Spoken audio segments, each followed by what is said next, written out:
కామారెడ్డి జిల్లా real estate developers agents association క్రెడా నూతన పాలకవర్గం ప్రమాణ స్వీకారం ఘనంగా జరిగింది. కామారెడ్డి ఛాంబర్ ఆఫ్ కామర్స్ ప్రతినిధి కంచర్ల లింగం, గౌడ సంఘం జిల్లా అధ్యక్షుడు పల్లె రమేష్ గౌడ్ నూతన కార్యవర్గ సభ్యుల చేత ప్రమాణ స్వీకారం చేయించారు. ఈ సందర్భంగా అధ్యక్షుడు గణగుణ లక్ష్మీ నర్సగౌడ్, ఉపాధ్యక్షుడు బంగారు దేవదాస్, ప్రధాన కార్యదర్శి రామచంద్ర నాయక్ మీడియాతో మాట్లాడుతూ జిల్లాలో కొత్త వెంచర్లు వేస్తామని తెలిపారు.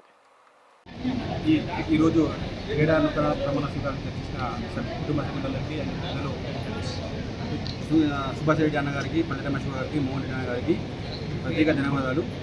మరియు నేను ఏదైతే ఎన్నికల్లో హామీ ఇచ్చిందో, ఎలక్షన్స్ హామీ ఇచ్చిందో క్రీడా భవనం గురించి కానీ అండ్ ఒక మీటింగ్స్ కానీ ప్రత్యేకమైనది ఏంటంటే 9 నెలలు గవర్నమెంట్ నిర్మిస్తామని చెప్పాను. ఆ మాట ఆచార్య తప్పకుండా కంపల్సరీ నిర్వహిస్తానని మాటిస్తున్నాను.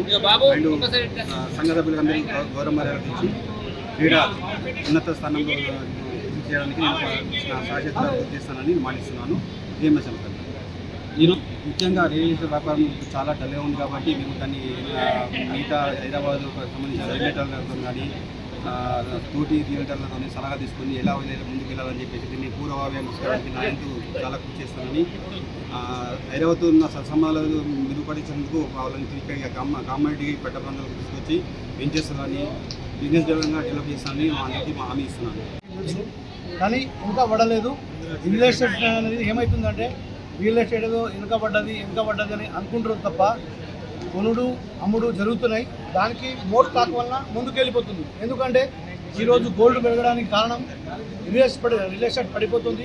గోల్డ్ ఇన్వెస్ట్మెంట్ పెడుతున్నారు. ఎందుకు పెడుతున్నారు అంటే రియల్ ఎస్టేట్లో ఇది లేదు అని రియల్ ఎస్టేట్లో మరి. కానీ రాబోయే రోజుల్లో రియల్ ఎస్టేట్ కానీ మంచి అవగాహన ఉంటుంది.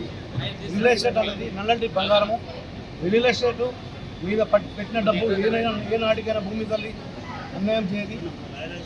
రియల్ ఎస్టేట్ మన హైదరాబాద్ తరాలో కూడా కామాడికి అన్ని విధంగా సదుపాయాలు ఉన్నాయి. రియల్ ఎస్టేట్లో కోశాధికారిగా క్రీడా సంఘానికి నన్ను ఎన్నుకున్న సభ్యులందరికీ ముందుగా ధన్యవాదాలు చెప్తున్నా.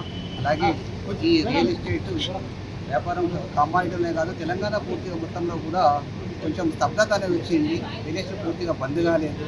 కాకపోతే ఏంటంటే ఇక్కడున్న పరిసరాలను ఇక్కడున్న ఒక 10-15 విలేల నాటుకొని చాలానే వచ్చినాయి కాబట్టి కొన్ని రకాల స్తబ్దత ఇక్కడ చేయడం జరిగింది. అది ఆ స్తబ్దతను తొలగించడానికి మా కార్యవర్గ సభ్యులతో సహా మేమందరం మా మ్యాక్సిమం ప్రయత్నం చేస్తాము.